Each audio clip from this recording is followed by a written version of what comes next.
Hello दोस्तों, good morning. मैं CP sir आप सभी का स्वागत करता हूं। आइए सेट 1 में नेक्स्ट क्वेश्चन नंबर 5 देखते हैं। कह रहा है कि दो घन जिनमें प्रत्येक का आयतन इतना है और यदि दो फलकों को सटाकर रखने पर प्राप्त ठोस का पृष्ठीय क्षेत्रफल हमको ज्ञात करना है। ध्यान दीजिए, ये हमको दिया है घन, जैसे ये आपका एक घन है। ध्यान देना बेटा, ये हमारा एक घन है और इसी के बगल में एक दूसरा हमारा ये घन है। ठीक है, ये घन है। अब इसका प्रत्येक कह रहा है कि 1331 सेंटीमीटर स्क्वायर है और इसका भी जो है 1331 सेंटीमीटर क्यूब है। अब यहां पर ध्यान दीजिए, और यदि इन दोनों को जोड़कर एक नया बनाया जाए, ठीक है, ऐसे जोड़कर इनको बना दिया जाए तो हमें जो प्राप्त होगा एक घनाभ प्राप्त होगा। क्या प्राप्त होगा बेटा? एक घनाभ प्राप्त होगा।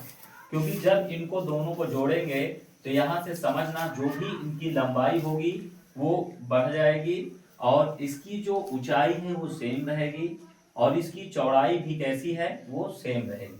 ठीक है, यहाँ पर सिर्फ और सिर्फ क्या बढ़ेगा? लंबाई बढ़ेगा। तो यहाँ पर ध्यान देना कि हमारे पास जो दिया गया है वो क्या दिया है?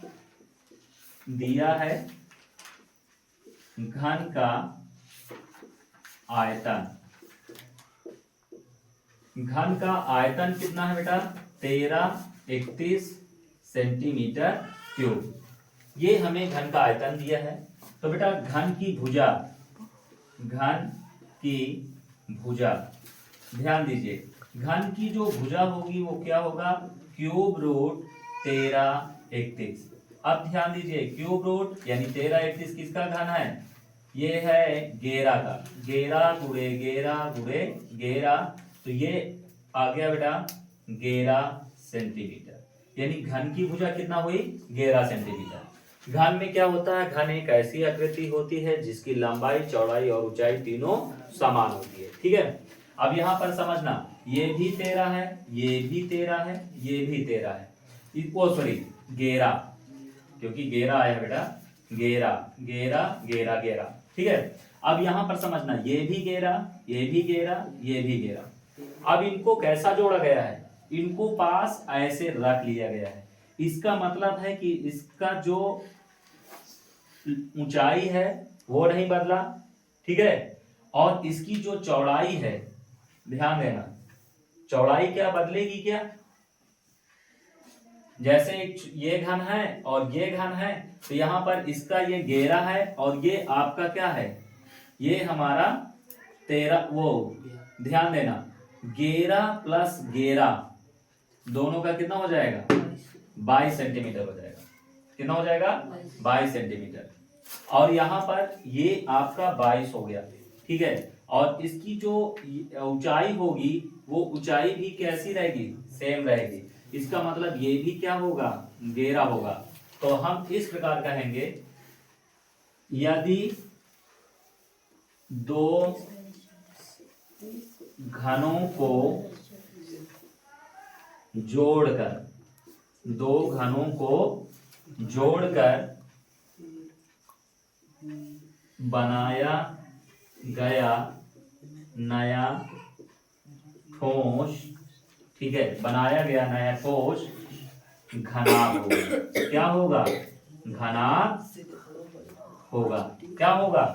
घनाभ होगा। तो इसलिए घनाभ, घनाभ की हमें क्या करना है? पृष्ठीय क्षेत्रफल ज्ञात करना है। तो घनाभ की लंबाई, ठीक है, घनाभ की जो लंबाई होगी एल, एल क्या होगा बेटा? 11 धन 11 यानी कि 22 सेंटीमीटर। चौड़ाई हमारी क्या होगी? 11 सेंटीमीटर। ऊंचाई क्या होगा बेटा? ये भी 11 सेंटीमीटर। क्या होगा? 11 सेंटीमीटर। ठीक है, अब यहां पर इसलिए घनाभ,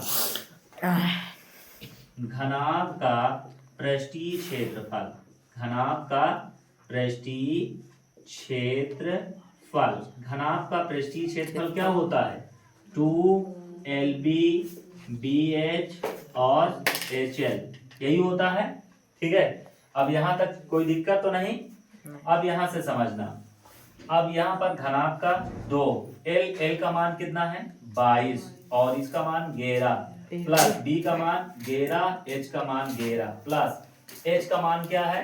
H का मान 11 और L का मान 22, कितना है? 22। ठीक है बेटा, अब इनको करो 2 22 का, 11 दूना 22 और 11 दूना 22 और 22 2 24, 11 ग्राम 121 और 11 दूना 22, 11 दूना 22 2 24।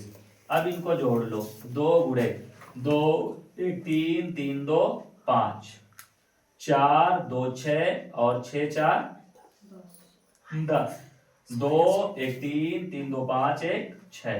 अब गुणा करो, 2 पंचे 10 और 2 छन 12 सेंटीमीटर स्क्वायर। तो हम कहेंगे अतः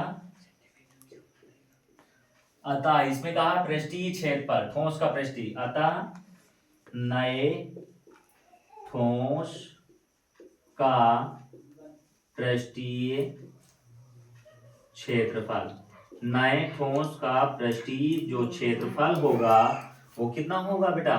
1210 सेंटीमीटर स्क्वायर। ठीक है, क्या समझ में आया? यदि समझ में आया हो तो वीडियो को लाइक एंड सब्सक्राइब करें। Thank you.